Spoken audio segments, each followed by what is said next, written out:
Hello everyone, welcome back into this channel, and today I want to share the tutorial how do we watch a TikTok video with a TikTok application. So if you haven't had TikTok application on your phone, or if you haven't installed the TikTok application on your phone, you still can watch, or you can still enjoy the TikTok video on your phone by this way. So first thing we have to do is just open the search engine. You can use a Safari, or you can also use Google Chrome, but today let's try with the Safari. You just need to open the Safari, and after that you just need to type a TikTok on the search button.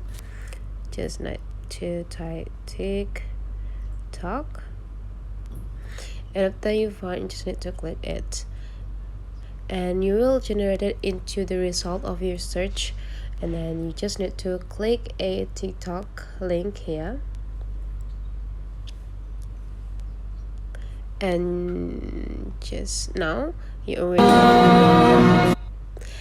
already have a chance to enjoying the TikTok video just by like scrolling down the screen to looking more and more video on a TikTok.